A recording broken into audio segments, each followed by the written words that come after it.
नमस्कार, स्वागत है आपका आचार्यवाणी में। मैं आचार्य डॉक्टर विक्रमादित्य आपके साथ हूँ। आज का विषय हमारा है वृषभ राशि वालों के लिए आने वाला जून का मध्यकाल क्या कुछ लेके आ रहा है।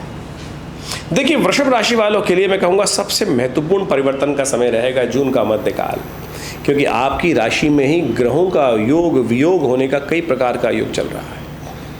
इन दिनों यदि आप बात करें तो ग्रहों का योगायोग जो आरंभ होते ही दिखाई दे रहा है जून के मध्यकाल में, चतुर्ग्रही योग सुंदर तरीके से निर्माण हो रखा है वहाँ पर, और ये सब धीरे धीरे हटते चले जाएंगे, सूर्य परिवर्तन की तरफ जाएंगे। आपकी राशि में चल रहे सूर्य जून के मध्यकाल में ही परिवर्तन की तरफ जाएंगे, आगे जाएंगे, और वो आपके लिए मनोकामना सिद्धि का योग बनाएंगे। इसके साथ साथ और हाँ, मनोकामना सिद्धि का योग बनाएंगे सूर्य का परिवर्तन, क्योंकि सूर्य का परिवर्तन शुक्र और बुध के साथ में ये सुंदर योग बन रहा है। कई खास रास्ता रहेगा, कई खास रास्ते रहेंगे। यदि उस खास रास्ते पर आप चल लिए तो बहुत सुंदर तरीके से आपके लिए इस समय परिवर्तन का बहुत महत्वपूर्ण योग बनता दिखाई देगा। त्रिग्रही योग बना हुआ है और त्रिग्रही योग भी आगे बनेगा। त्रिग्रही योग पहले बन रहा है जून के प्रारंभ काल में सूर्य का बृहस्पति के साथ और बुध के साथ, और कुछ दिन में बाद जाकर जैसे सूर्य परिवर्तन की तरफ जाएंगे मध्य जून में, उसके बाद सूर्य शुक्र और बुध दो विपरीत प्रवृत्ति। सूर्य की आमतौर पर शुक्र के साथ बहुत अच्छी बनती नहीं, और सूर्य ने इन दिनों शुक्र को अस्त भी कर रखा है। आपकी राशि के स्वामी शुक्र अस्त चल रहे हैं, ये एक सबसे बड़ी कष्ट का कारण है। जो सब कुछ होते हुए भी आपके जीवन में संतुष्टि का भाव है वो नहीं आ पा रहा है इसी कारण से। तो ऐसे में विशेष तौर पे ग्रहों की स्थिति भी जो बन रही है वो हमने आपको बताने का प्रयास किया। इसके साथ साथ इस जून के मध्यकाल में यदि हम पक्ष की बात करें तो जेठ मास के शुक्ल पक्ष के अंदर तिथि विशेष तौर पे घट रही है और आगे बढ़ी थी। तो ये घटबढ़ जो हो रही है, पहले पक्ष में तिथि घटी है, दूसरे पक्ष में तिथि बढ़ गई, और इस तिथि में एकादशी 2 हो गई। और ये सब तिथियां जो बढ़ने का कारण बन रहा है, ये महंगाई के लिए एक सुंदर रास्ता बना रहा है कि महंगाई घटने का रास्ते में कुछ पॉजिटिव डायरेक्शन आ सकती हैं, और विशेष तौर पर आपके लिए मार्केट के लिए जो काम कर रहे हैं कुछ ना कुछ संकेत आपको पॉजिटिव मिलते दिखाई देंगे। बहुत सारे लोगों का मानना उल्टा है, लेकिन हमें दिखाई देता है कि ऐसे में कुछ पॉजिटिव साइन अवश्य बहुत सुंदर तरीके से बनते दिखाई देंगे। इन ग्रहों का संकेत विशेष तौर पर दिखा रहा है कि आने वाले समय में वृष्टि बहुत सुंदर होने के योग बनेंगे, क्योंकि वृष्टि ज़्यादा होगी और उससे थोड़ा सा कहीं ना कहीं अनावृष्टि भी हो सकती है, बहुत ज़्यादा वृष्टि हो सकती है। तो ज़्यादा वृष्टि के कारण से कहीं ना कहीं जल का समस्याओं का उत्पन्न होने का योग बन सकता है। तो ऐसे में सावधान रहते हुए कार्य करने का, आप जिस क्षेत्र में कर रहे हैं उनको करने का आपको प्रयास करना चाहिए। सिलसिलेवार तरीके से समझें ग्रहों का परिवर्तन क्या हो रहा है। यदि 11 जून की यदि हम बात करें तो विशेष तौर पर मंगलवार का अवसर, जेठ के शुक्ल पक्ष की पंचमी तिथि है उस दिन, और अश्लेषा नक्षत्र उस दिन विद्यमान है। उसके अगले दिन मघा रहेगा। तो यानी 11 और 12 तारीख को जो जातक जन्म लेंगे उनकी मूल शांति अवश्य करानी चाहिए। सबसे पहले तो यहीं से आरंभ कर रहे हैं। मूल का विषय बहुत इंपॉर्टेंट रहता है। बहुत सारे लोग मूल में मानते ही नहीं हैं। जो नहीं मानते हैं उनके जीवन में कष्ट होने के योग बनते हैं। फिर कहते हैं लोग, हम इतने बढ़िया लोगों, पंडित जी कहते हैं ग्रह लेके आए हैं और फिर हमारे जीवन में कार्य नहीं हो रहा है, क्योंकि मूल शांति नहीं कराई गई। ये एक शोध का विषय है, ज्योतिषों ने शोध किया अनादिकाल में और सुंदर व्यवस्था बनाई कि जो मूल शांत जो 6 नक्षत्रों में जन्म ले रहे हैं तो उनमें से अश्लेषा मघा नक्षत्र आते हैं। जिस प्रकार से जिनका जन्म हो रहा है इनमें, तो उनको बाल्यकाल में ही 27 दिन के लिए मूल शांति अवश्य करा लेनी चाहिए, नहीं तो अनंत काल तक जीवन में वो कष्ट निवृत्ति को योग नहीं बनता। सीधा सा सिद्धांत है, छोटा सा मंत्र है, 27,000 हजार नित्य प्रति जप कर वो करा लें, बहुत सुंदर रहेगा आपके लिए। अब बात कर लीजिए ग्रह नक्षत्र दृष्टिकोण से कैसा रहेगा समय। देखिए, आपके लिए समय अच्छा दिखाई दे रहा है। ओवरऑल तरीके से आपके कार्यों की कदर होती दिखाई दे रही है और आपके विचारों से लाभ प्राप्ति के योग बन सकते हैं, लेकिन थोड़ा एग्रेसिवनेस जो है, गुस्सा जो है वो ज़्यादा रहेगा और सही समय पर वो कार्य को बिगाड़ सकता है। जल्दीबाजी ना करें, थोड़ा बैलेंस होकर काम करने का प्रयास कीजिए, वो आपके लिए अच्छा रहेगा। रिजल्ट आएंगे, डेफिनेटली आएंगे, बिल्कुल चिंता ना करें, लेकिन अभी थोड़ी जल्दबाजी ना करें, समय बर्बाद ना करें, इस बात का ध्यान रखते हुए करें। इसी जून के मध्यकाल में पॉजिटिव रिजल्ट्स आपको प्राप्त होने के सुंदर योग बन रहे हैं, बट शांत होकर काम करेंगे तो अच्छा रहेगा। तो आपके लिए बहुत सुंदर योग बना है। सुबह सुबह उठकर सूर्य को जल दीजिए। और इस दिन तो विशेष तौर पर ज़्यादा की हम बात करें, बुढ़वा मंगल है, सुंदर का पाठ, सुंदरकांड का पाठ करने का प्रयास करें। इस वक्त मंगल आपके 12वें भाव में विराजमान है, जो कहते हैं जितना दान पुण्य करोगे, धर्म कार्य करोगे, उतना डबल लाभ देने के योग बना हुआ। तो ऐसे में बहुत सुंदर तरीके से विशेष तौर पर करने का प्रयास कीजिए। दान पुण्य, जितना पुण्य करेंगे उसका कई गुना अधिक इस वक्त चाबी लगी हुई है आपकी कुंडली में, लाभ लेने के योग बन जाएंगे आनंद भाव से। हम भी विवेकानंद योगाश्रम में सुंदरकांड का सुंदर कार्यक्रम रखा है, आप भी इसमें सम्मिलित हो सकते हैं, सुंदर तरीके से लाभ ले सकते हैं विवेकानंद योगाश्रम में। वैसे कई कार्यक्रम होते रहते हैं समय समय पर। बुढ़वा मंगल के दिन, तीसरे बुढ़वा मंगलवार के दिन सुंदरकांड का पाठ रहेगा, यज्ञ रहेगा और साथ साथ सवामनी का भोग रहेगा। आप सुंदर तरीके से दिल्ली में स्थित विवेकानंद योगाश्रम में यदि आना चाहें तो आ भी सकते हैं, और यदि अपने नाम से कराना चाहते हैं तो नीचे नंबर्स पे संपर्क साध सकते हैं। 12 तारीख की हम बात करें तो बुधवार है, उस दिन षष्ठी तिथि है, जेठ का महीना चल रहा है, शुक्ल पक्ष में जेठ तिथि, और ऐसे में मिथुन राशि में शुक्र का परिवर्तन होने का योग बन रहा है। सबसे पहला परिवर्तन मध्यकाल में जो हो रहा है जून के मध्यकाल में, ये विशेष है। द्वितीय भाव से निकलकर आपके चंद्रमा लग्न से निकलकर शुक्र जो है वो द्वितीय भाव में जा रहे हैं। ये आपके लिए कई मामलों में अच्छे रहेंगे, लेकिन शुक्र इन दिनों अस्त है, ये विशेष तौर पर समस्या वाली बात है। तो शुक्र को शक्ति देने का प्रयास कीजिए। शुक्र अस्त होने के कारण से कई प्रकार से जीवन में जो हम लिप्तता कहते हैं वो कहीं ना कहीं कष्ट होने के योग बन जाते हैं। व्यक्ति गलत तरफ जाने के प्रयास करते हैं, गलत लोगों की संगत में फंसने का प्रयास करते हैं। कन्या पूजन, जितना कन्या पूजन करोगे, ये विशेष तौर पर इन दिनों ग्रहों का योग, कई ग्रहों की स्थिति समझूं कि मंगल 12वें भाव में, शुक्र द्वितीय भाव में आपकी राशि के अनुसार से सीधा बताते हैं कन्या पूजन से ही किस्मत जागने का रास्ता बनने वाला, बुध वहीं आने वाला है। तो जितना कन्या पूजन करोगे उतना कल्याण के योग बनेंगे, ये अवश्य ध्यान रखते हुए। सर्वार्थ सिद्ध योग है, नए कार्य आरंभ करने के लिए दिन अच्छा दिखाई देता है।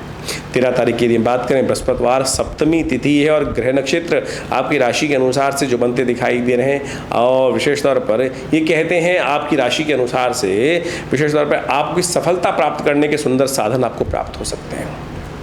अपनी कास्ट से बाहर के लोग आपके लिए बहुत लाभ देने की स्थिति बनाएंगे। ऐसे में उन क्षेत्रों में कार्य करने का प्रयास, मल्टीनेशनल के साथ जो काम कर रहे हैं उनके लिए बहुत अच्छे योग बनते दिखाई दे रहे हैं। और विशेष तौर पर आप ध्यान रखते हुए कार्य करें कि विशाल बड़े विचार को सोचने का प्रयास, conservative thought, narrow minded thought, छोटे सोच, ये आपको नुकसान देने के योग बना रही है। इस बात का ध्यान रखते हुए कार्य करना चाहिए। बहुत जल्दी एग्रेसिव ना हो, इस बात का ध्यान रखते हुए कार्य करें। हो सके तो पीली चीज़ का दान करें, केसर का सेवन करें, केसर का तिलक लगाएं। पीले कपड़े पहनना आपके लिए बहुत शुभ रहेगा, ऐसी राशि के अनुसार से हमें योग दिखाई देता है। इस चीज़ को करेंगे तो बहुत सुंदर योग बनता दिखाई दे रहा है। 14 तारीख की यदि हम बात करें, शुक्रवार का अवसर, अष्टमी तिथि और कन्या राशि में पदार्पण करने जा रहे हैं विशेष तौर पर चंद्रमा, और ये आपके लिए सुंदर लाभ के योग बनाते दिखाई देंगे। आने वाले 2-3 दिन जो आपने पहले मेहनत करी, शांत भाव से यदि मेहनत करी तो सफलता का योग, सुंदर धनागमन का योग, कुछ ना कुछ लाभ का योग अच्छा बनता दिखाई दे रहा है। तो ये ऐसे में आपको अपने भाग्य के साथ कुछ ना कुछ जोड़ लगा के कार्य करने का प्रयास करना चाहिए। ये लिए आपके लिए सुंदर योग बनता दिखाई दे रहा है। इस दिन सूर्य परिवर्तन की तरफ जाएंगे, रात्रि में 12:27 पर सूर्य भी परिवर्तित होकर द्वितीय भाव में पहुंच जाएंगे। ये आपके लिए बहुत महत्वपूर्ण है। ये सूर्य का जो योग आपकी राशि के अनुसार से बन रहा है, ऐसा योग बना रहे हैं शुक्र के साथ, और बुध भी परिवर्तन की तरफ जा रहे हैं, बुध भी द्वितीय भाव में ही प्रवेश कर रहे हैं। ये विशेष तौर पर ओवरऑल तरीके से आपकी किस्मत को जगाने का रास्ता बनता दिखाई दे रहा है। अपने जीवन साथी को प्रसन्न रखो, ये बहुत विशेष योग बन रहा है, ध्यान रखिएगा, लड़िएगा मत।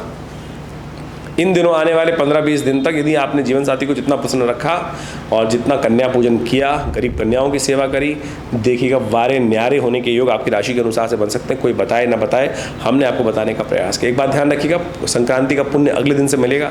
संक्रांति तो है, सूर्य परिवर्तन की तरफ तो चले गए, लेकिन रात्रि में 12 बजे के बाद गए हैं, मध्य रात्रि के बाद हो रहा है ये परिवर्तन, तो संक्रांति का पुण्य अगले दिन रहेगा। संक्रांति का पुण्य एक ऐसा पुण्य है कि यदि कुछ कार्य कर लिए जाए तो बहुत सुंदर लाभ देते हैं, कष्टों को निवारण करने वाले योग बनाते हैं, और सूर्य आपके लिए भाग्य जगाने आए हैं। तो ऐसे में अवश्य घी का दान, बिल्व का दान, ये सब करने का, घड़ा भरकर जल का दान करने का प्रयास कीजिए। इससे सुंदर पुण्य कहाँ जागेंगे। भारतीय संस्कृति में कहा गया जल का दान, सोचे ना धन, लोग कहते हैं ना धन दान दान दान पढ़ते रहते हैं, लोग पैसे के पीछे भागते हैं ना भैया, संस्कृति ऐसी है, जल का दान यथेच्छ भाव में है संसार में। अब लोग नून बेच के पैसा कमाना शुरू कर दिया है, लेकिन माँ गंगा अभी भी फ्री बहती हैं। तो इसलिए कुएं से पानी निकाल कर भी यदि दान कर दोगे ना, तो वो भी कल्याण का मार्ग प्रशस्त करेगा। तो इस बात का ध्यान रखते हुए कार्य करें। लोग आपके मनोमस्तिष्क में नेगेटिव बात डालने का प्रयास कर सकते हैं। संस्कृति पवित्र है, लोगों के दिमाग गंदे हैं, तो इस बात का ध्यान रखने का प्रयास कीजिए। संस्कृति में, भारतीय सनातन संस्कृति में कुछ भी गलत नहीं है। कुछ लोगों ने आपके दिमाग में गलत बीज रोपण करने का प्रयास कर दिया, उसी के कारण से हम नेगेटिव हो गए हैं। तो कोशिश करें पॉजिटिव रहते हुए कार्य करें तो अच्छी बातें दिखेंगी। सरल जितने रहोगे ना उतनी अच्छी बातें दिखेंगी। बात कर लेते हैं 15 तारीख की, शनिवार का अवसर, नवमी तिथि विद्यमान है और इस दिन संक्रांति का पुण्य भी है और महेश नवमी है। शनि आपकी राशि के अनुसार यदि हम बात करें तो सफलता का अद्भुत योग बना रहे हैं। 1 वर्ष रह गया है शनि महाराज 30 वर्ष बाद आए हैं और आपके लिए सफलता देने के लिए सुंदर योग बना रहे हैं। महेश नवमी शनिवार को पड़ रही है, संक्रांति का पुण्य भी है। तो कोशिश ये करें इस दिन जल का दान करने का प्रयास करें, घी का दान करने का प्रयास करें, बिल्व का दान करने का प्रयास करें, पंखे का दान करने का प्रयास करें। ये सुंदर उपाय हैं। इस महीने में विशेषता पर ये सब कार्य करके आप सुंदर तरीके से शनि को भी अनुकूल करेंगे, सफलता के योग प्रशस्त करेंगे अपने जीवन में। शनि को मनाएं, सदा सुख को पाएं, इस बात का ध्यान रखते हुए कार्य कीजिएगा। भगवान शंकर पर बिल्वपत्र अर्पित करें। सुंदर तरीके से ये उपाय हैं, इनको कर कर आप दिन को और पॉजिटिव कर सकते हैं। लाभ के योग प्रशस्त बनते दिखाई दे रहे हैं। 16 तारीख को गंगा दशहरा है। गंगा दशहरा है और साथ साथ इस दिन गंगा जी मैया का अवतरण हुआ। माँ भगवान जो कहा जाता है कि भगीरथ की अथक प्रयासों से जब महाराज सगर के 60,000 पुत्रों को ऋषि कपिल ने शाप दे दिया और उनके उद्धार का कोई मार्ग बचा ही नहीं था, तब 3 पीढ़ी तक उस कुल में लोगों ने आराधना करी माँ भगवती गंगा की कि माँ गंगा को कैसे इस धरा पे प्रवृत्ति लाया जाए।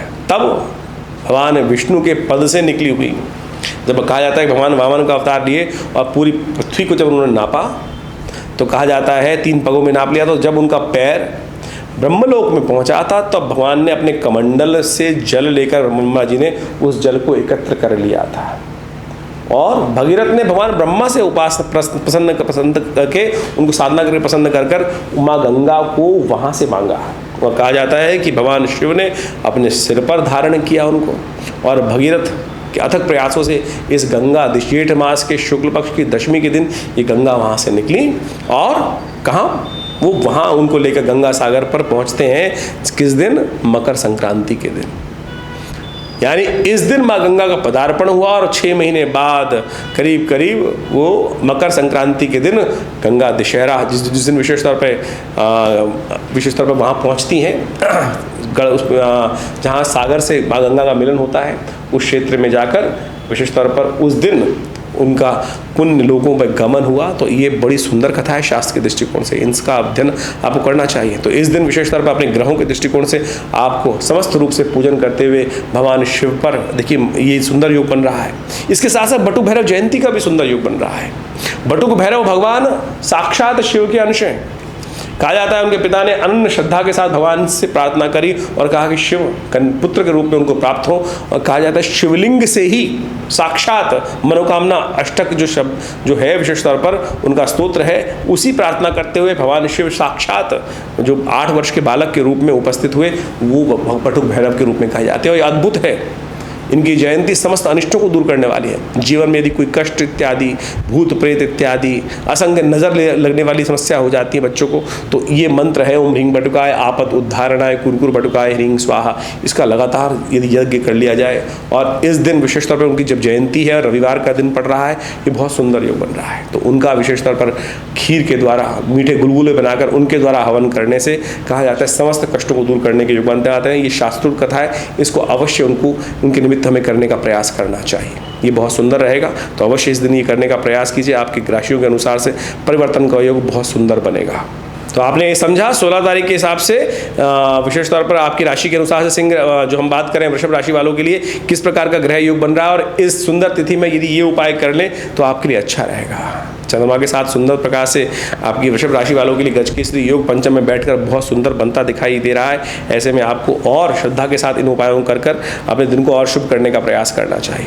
17 तारीख की हम बात कर लेते हैं। सोमवार का अवसर, एकादशी तिथि है। तुला राशि में विशेष तौर पर चंद्रमा का पदार्पण हो गया है रात्रि में और ये ग्रह योग विशेष तौर पर आपके लिए थोड़ा सा खर्चे वाला रहेगा। देखिए मौसम बदल रहा है, ऐसे में स्वास्थ्य का ध्यान रखना बहुत ज़रूरी है आपके दृष्टिकोण से। अननेसेसरी गुस्से से करते हुए ध्यान रखते हुए बचने का प्रयास कीजिए। बृहस्पति महाराज जहाँ बैठे हुए हैं इस वक्त आपकी राशि के अनुसार से, वो थोड़ा सा आपके अंदर विशेष तौर पर आप चीज़ों बहुत अच्छे से चीज़ों को समझ रहे हैं और उन चीज़ों को समझते हुए भी कई बार क्या होता है नेगेटिविटी उत्पन्न हो जाती है और वहाँ आपको कष्ट के योग बन जाते हैं। चीज़ों को समझें, लेकिन बड़ों का आदर करें। कई बार कई चीज़ों को बड़ों के साथ में थोड़ा सा द्वंद्वात्मक स्थिति उत्पन्न हो जाती है, तो वो ग्रह योग बन रहे हैं आपके लिए। शांत होकर चीज़ों को समझते हुए भी कई बार क्या होता है कि थोड़ा सा एडजस्ट करना पड़ता है, तो उस एडजस्टमेंट के साथ चलने का प्रयास कीजिए। लेकिन वो एडजस्टमेंट थोड़ी सी ध्यान रखने की है। चंद्रमा थोड़े से आपके लिए कमज़ोर है और ये आपके खर्चे बढ़ाते दिखाई दे रहे हैं, या आपके लिए एंजाइटी बढ़ाते दिखाई दे रहे हैं, तो शांत होकर काम करने का प्रयास। उपाय क्या करें? देखिए, इस दिन निर्जला एकादशी है, जल का दान करें। 2 घड़े जल भरकर किसी गरीब व्यक्ति को दे दें। पंखा, हाथ से किया जाना पंखा या मॉडर्न पंखा, ये सब दान करने का प्रयास कीजिए। खरबूजों को दान करने का प्रयास कीजिए, सुंदर उपाय है। और भगवान शिव पर ये समर्पित कर दे तो बहुत सुंदर रहेगा। जल लोटा लेकर ठंडा शीतल जल ओम नमः शिवाय का स्तवन करते भगवान शिव का अभिषेक करना एक बहुत सुंदर उपाय है। इसको अवश्य करने का प्रयास कीजिए। 18 तारीख की बात करते हैं, मंगलवार, एकादशी। थोड़ी सी बढ़ गई एकादशी, लेकिन वैष्णवों के लिए एकादशी का सुंदर योग बन गया, क्योंकि वैष्णव मानते हैं कि हमारे यहाँ विभिन्न प्रकार के मत हैं, विभिन्न प्रकार के आचार्य हैं, और सबका अपना अपना सुंदर मत है। तो स्मार्थ वालों के लिए कल थी, और एक दिन पहले जो 17 तारीख की एकादशी थी, और वैष्णव संप्रदाय के अनुसार से, क्योंकि सुबह 6 बज के करीब 24 मिनट तक एकादशी रहने वाली है, तो जिन क्षेत्रों में सूर्योदय इससे पहले हो जाएगा वहाँ वृद्धा तिथि हो जाएगी, ये बड़ी हुई तिथि हो जाएगी। तो ऐसे में वैष्णवों के लिए बहुत सुंदर योग बनता दिखाई दे रहा है उनके मत के अनुसार से। तो और साथ साथ ग्रह दृष्टिकोण से देखें तो उस दिन मंगलवार भी पड़ रहा है, बुढ़वा मंगल पड़ रहा है, बड़ा सुंदर योग बन गया है। एकादशी उदय तिथि और बुढ़वा मंगल का योग, भगवान विष्णु की सुंदर आराधना करने का अवसर, और राम जी के खास विशेष तौर पर पूजन करने का अवसर, हनुमान जी को प्रसन्न करने का अवसर। एकादशी के साथ साथ हनुमान जी का मंगलवार बहुत सुंदर योग बना रहा है। ऐसे में हनुमान जी का स्तवन करने का प्रयास करें। और आपकी राशि के अनुसार से मंगल स्वग्रही होकर 12वें भाव में इस वक्त बैठे हुए हैं, जो आपके भाग्य जगाने के लिए तैयार है। सुंदर तरीके से हनुमान जी की आराधना, जन लोगों की सेवा करना, भोजन का दान करना, सवा मनी का भोग लगाना। बुढ़वा मंगल है तो वैसे ही पुण्य को उदय करने वाला है। आखिरी बुढ़वा मंगल है ये आखिरी बुढ़वा मंगल है, जेठ का 4था मंगलवार पड़ रहा है। तो ऐसे में विशेष तौर पर आनंद भाव से भगवान का स्तवन करते हुए कार्य करने का प्रयास कीजिए। चंद्रमा थोड़े ढीले हैं, स्वास्थ्य के मामले में थोड़ा ग्रह खराब दिखाई देता है, तो ऐसे में उसका उपचार करना जरूरी है। उपचार क्या? और देवता, और तुम कहा जा गया हनुमान चालीसा में कहा ना, राम रसायन तुमरे पास सदा रहो रघुपत के दासा, कि भगवान के पास तो साक्षात हनुमान जी के पास राम रसायन है, राम नाम का रसायन है, और जो औषधि वो दे देते हैं सब प्रकार कष्ट दूर करने के योग बन जाते। तो हमने भी विवेकानंद योगाश्रम में इस बुढ़वा मंगल पर सुंदरकांड की सुंदर व्यवस्था रखी हुई है, आप भी उसमें सम्मिलित हो सकते हैं। सुंदर हनुमान जी को चोला चढ़ेगा और सवामनी का भोग लगेगा, सुंदरकांड का पाठ रहेगा। तो आप भी अपने नाम से इस कार्यक्रम में सम्मिलित होने के लिए आश्रम से संपर्क साध सकते हैं, आ सकते हैं। सादर निमंत्रण है आप सब लोगों को, आइए भगवान के स्तवन सुंदर तरीके से करेंगे, सब मिलकर करेंगे, आनंद भाव उपस्थित होगा। 19 तारीख का दिन बुधवार का अवसर, द्वादशी तिथि इस दिन विद्यमान है, और साथ साथ वृश्चिक राशि में चंद्रमा का प्रवेश होने जा रहा है। सम्मुख आ गए हैं बृहस्पति के सम्मुख चंद्रमा, लेकिन थोड़े शीर्ण हैं चंद्रमा इस वक्त। लाभ के योग प्रशस्त हैं, यदि शांत होकर समझ लोगे, कार्य कर लोगे तो बहुत अच्छा रहेगा। लेकिन अगर नेगेटिव भाव मन में रखोगे तो नेगेटिव होगा। आपके ग्रह इन दिनों विचित्र प्रभाव बना रहे हैं। वो पुरानी कहावत है, हम कई बार बोलते हैं रोते हुए जाओ तो मरो की खबर लेके आओगे। अच्छे सोचो, जैसा सोचोगे वैसा हो सकता है। हाँ, अगर नेगेटिव नुकसान के बारे में सोचते रहोगे, चंद्रमा शीर्ण है और ऐसे आपकी राशि में खास योग बन रहा है, अगर नेगेटिव सोचोगे तो नेगेटिव हो जाएगा, पॉजिटिव सोचोगे तो पॉजिटिव हो जाएगा। मन को उठाने का प्रवृत्ति, ऊर्ध्वगामिनी प्रवृत्ति बनाने का प्रयास करें, चंद्रमा को मन को प्रशस्त करने का प्रयास करें। अरे इतना सुंदर योग, यदि देखें बृहस्पति के दृष्टिकोण से, बृहस्पति लग्न में, चंद्रमा सम्मुख, और शुक्र बुध और सूर्य द्वितीय भाव में बैठे हुए हैं, मंगल वहाँ पे स्वग्रही होकर और बहुत सुंदर योग बनाते हुए वो आपके 12वें भाव में बैठ गए हैं। शनि महाराज विशेष तौर पे लाभ के योग प्रशस्त करते दिखाई दे रहे हैं। और क्या चाहिए? बट नेगेटिव भाव मन में है ना, वो उसको हटाने का प्रयास कीजिए। ये ग्रहों का दृष्टिकोण है, ऐसे में पॉजिटिव होना। अगर जो पॉजिटिव रहेंगे इस राशि के दृष्टिकोण से देख लीजिएगा। बहुत सारे लोग बोलते हैं कि क्या प्रभाव होता है, हम आज दावे के साथ समझाने का प्रयास करें। वृषभ राशि वाले इन 2-3 दिन तक यदि पॉजिटिव रहेंगे तो बहुत बढ़िया लाभ कमाने का अवसर बन सकता है। जो नेगेटिव रहेंगे इस राशि वाले, उनको नेगेटिव प्रभाव उत्पन्न होने के योग बनेंगे तो बहुत सुंदर रहेगा। प्रदोष बन रहा है इस दिन, ग्रह योग के दृष्टिकोण से समझें कि बुधवार और प्रदोष का योग। ऐसे में जो बुध आपके अस्त चल रहे हैं उसको शक्ति देने का प्रयास कीजिए। भगवान शिव पर बिलपत्र अर्पित करने का प्रयास कीजिए। शाम के समय प्रदोष काल में एक एक करके बिलपत्र, सब सुंदर बिलपत्र उपस्थित होंगे, उनको भगवान शंकर को चढ़ाइए। देखिए मन भी प्रशस्त होगा। चंद्रमा मन के देवता है और भगवान शिव के सिर पर धार रहते हैं।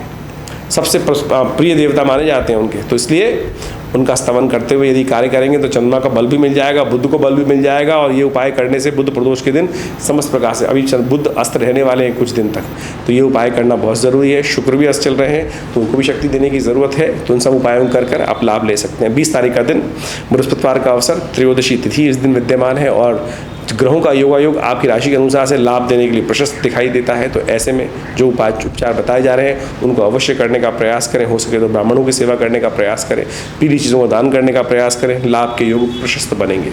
ज्योतिष एक बहुत गूढ़ विषय है। ज्योतिष के 2 भाग हैं, एक गणनाएं हैं और दूसरा उसका फलित भाग है। भारतीय संस्कृति ने, भारतीय ऋषि मुनियों ने, मनीषियों ने जो पौराणिक काल के अंदर और उपनिषद काल के अंदर इस ज्योतिष विज्ञान को पंचांग के साथ जोड़ते हुए, एस्ट्रोनॉमिकल पॉइंट ऑफ व्यू से जोड़ते हुए गणित को फलित के साथ जोड़ा और कई अपने अनुभवों से ऐसे उपाय शास्त्र में वर्णित किए जिनको हम आज उत्सव मुहूर्तों के रूप में जानते हैं। ये उत्सव वास्तविक तौर पर मुहूर्त है और हमने इस कार्यक्रम के माध्यम से, अपने आश्रम के माध्यम से जो अपना एक चैनल बनाया आचार्य वाणी, उसमें हम इन्हीं पौराणिक उपयोगों को लेकर, प्रयोगों को लेकर, पुरानी कथाओं के माध्यम से जो ये मुहूर्त आते हैं वही वास्तविक तौर पे आपके कष्टों का निवारण का योग बनते हैं। देखिए समझ लीजिए एक बात खास तौर पर, विशेष तौर पर ये जो मुहूर्त हैं, जैसे इस अभी आने वाले इन 10 दिनों में गंगा दशहरा, बटुक भैरव जयंती, धूम्रावती जी की जयंती, ग्रहों का परिवर्तन का योग, संक्रांति, एकादशी, ये सब जो पड़ रही हैं, ये विशेष तौर पर ये वो सुंदर मार्ग हैं, सुंदर वो मुहूर्त हैं जिनमें एक छोटा सा कर्म यदि सही दिशा में कर लिया जाए तो उसका कई गुना अधिक प्रभाव उत्पन्न होता है।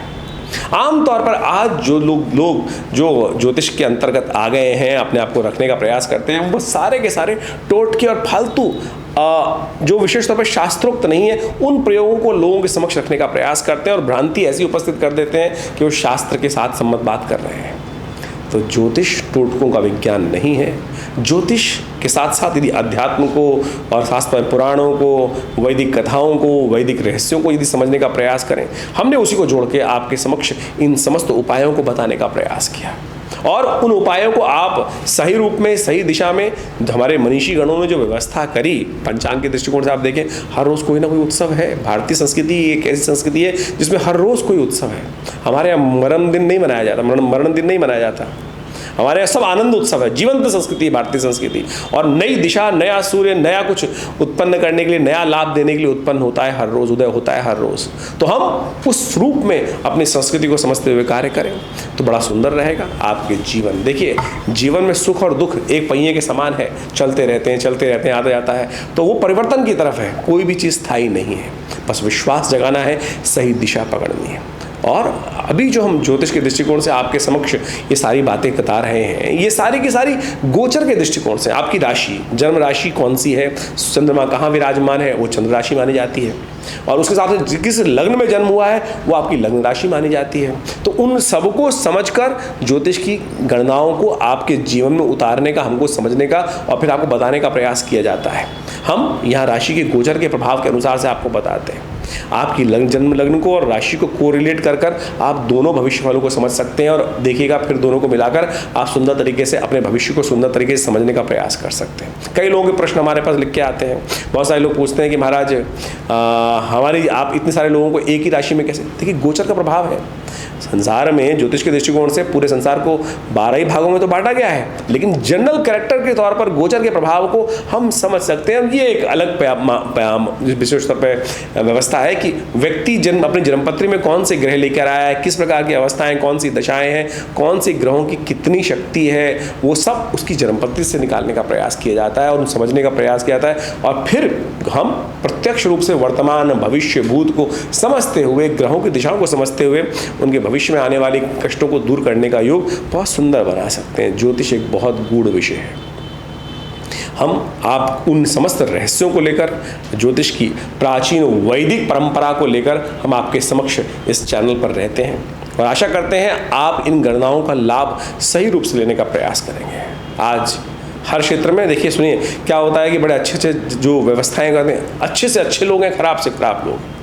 ज्योतिष पैसे कमाने का जरिया नहीं है और हम इन सब के माध्यम से आपके समक्ष ऐसे उपाय बताने का प्रयास करते हैं। बहुत सारे लोग तो ज्योतिषी आप देखें, जितने भी जो लोग जहाँ भी जाते हैं, या तो अंगूठियों पे अंगूठियाँ, 15-15, 20-20 अंगूठी, मालाएं, और ये मुझे भी कहा जाता है कई बार, विभिन्न चैनलों के माध्यम से मैं विभिन्न भारत के टॉप मोस्ट चैनल्स पे रहा और रहता हूँ अभी भी। और वहाँ पे कई बार जब आरंभ में गया था तो कहा जाता कि महाराज आपको बैठना है तो आपको मालाएं पहननी पड़ेंगी, अंगूठियाँ पहननी पड़ेंगी। तो हमारा शुरू से एक मत रहा है, और हमारे साथ जिन्होंने भी कार्य किया है, कर रहे हैं, वो इस बात को समझते होंगे कि हमने कभी इस आडंबर में ज्योतिष को नहीं डालने का प्रयास किया। अपने बाहुबल पर, अपने मनोमस्तिष्क पर विश्वास रखें, उस परमात्म तत्व पर विश्वास रखें, मंत्र पर विश्वास रखें, अपने ज्ञान पर विश्वास रखें, वही आपका कल्याण करेगा। इसका कतई ये मतलब नहीं है कि नख खराब है, मालाओं का प्रभाव नहीं, सबका प्रभाव है, लेकिन सबसे पहले उन पैसों को खर्च करने से पहले, सुनार को पैसे देने से अच्छा ये है कोई गरीब व्यक्ति को दान कर दो। ज्योतिष बहुत सरल विषय है, यहाँ कहीं पैसे की बात नहीं है। तो इस बात को हम समझते हुए आपको कार्य करना चाहिए और अपने जीवन में सही सिद्धांत को समझने का प्रयास करना चाहिए। तो ज्योतिष को सही रूप से समझेंगे तो जीवन में कल्याण का मार्ग अवश्य प्रशस्त होगा। और हमने इस क्षेत्र में विवेकानंद योगाश्रम, जो हमारा संस्थान है, पिछले करीब 60 सालों से लगातार कार्य कर रहा है। हमारे पिता आचार्य श्री केशव देव जी महाराज के द्वारा सुंदर तरह से आश्रम की व्यवस्था की गई। यहाँ भगवती की सुंदर प्रतिष्ठा की गई, जो 1947 में मुल्तान से माँ भगवती का श्री विग्रह चमत्कारिक रूप से, कहते हैं ना पत्थर नहीं चलते, हम कहते हैं पत्थर चलते हैं भाई, आया श्री विग्रह। कहाँ भगवती मुल्तान से इतना सुंदर मंदिर विराजमान होगा, पार्टीशन हुआ, विशेष तौर पर कटाई हुई, क्या विशेष तौर पर बुरा समय था, और ऐसे में माँ भगवती को एक व्यक्ति ट्रंक में बंद करके लाया और हमारे पिता आचार्य श्री केशव देव जी के घर पे उनको देके गया। और आज वो सुंदर विशाल भगवती का श्री विग्रह हमारे विवेकानंद योगाश्रम में प्रतिष्ठित है। हमारा भाग्य है, सौभाग्य है, मैं कहूँगा भाग्य में सौभाग्य है कि माँ के सानिध्य में बैठकर हम नित्य प्रति उनके लिए यज्ञ करते हैं, उनके सानिध्य में बैठकर लोगों के कष्ट दूर करने के सुंदर योग बनते हैं। तो आप भी आ सकते हैं विवेकानंद योगाश्रम में माँ भगवती के सुंदर श्री विग्रह का दर्शन करने के लिए, मनोकामना सिद्धि करने के लिए, अपने कष्टों को, सौभाग्य को जगाने के लिए, कष्टों को दूर करने के लिए। हमारे आश्रम पर नित्य 8 घंटे आज भी यज्ञ होता है, और बहुत सारे भारतीय पराविद्याओं पर पिछले करीब 50-60 सालों से लगातार शोध चल रहा है। मुद्रा विज्ञान के द्वारा, विभिन्न यज्ञ मंत्र के द्वारा, विभिन्न प्रकार से कई शोध के कार्य किए गए हैं। हॉस्पिटल बनाया गया योग विज्ञान का, प्राकृतिक चिकित्सा का, आयुर्वेद का, जो भारत सरकार के साथ कार्य कर रहा है, पैनल पर है दिल्ली गवर्नमेंट के, सेंट्रल गवर्नमेंट के, और समस्त प्रकार से हज़ारों लोग इस सुविधाओं का लाभ ले रहे हैं। आप भी अध्यात्म से जुड़ें, अध्यात्म का सही रूप समझें, जो विभिन्न प्रकार से भारतीय संस्कृति में कर्मकांड के सिद्धांतों के अनुसार से बताया जाता है। विभिन्न समय में वो सब प्रकार के अनुष्ठान, अभी बहुत जल्दी गुप्त नवरात्रि आरंभ हो रहे हैं, और विशेष यज्ञ जुलाई के अंदर गुप्त नवरात्रों में रहेगा आश्रम पर, और उन 9 दिनों में सहस्त्र चंडी का सुंदर कार्यक्रम रखा जाएगा। आप उन सब कार्यक्रमों में सम्मिलित होकर माँ भगवती का सानिध्य प्राप्त कर अपने जीवन के कष्टों को दूर करने का प्रयास करेंगे तो बहुत सुंदर रहेगा।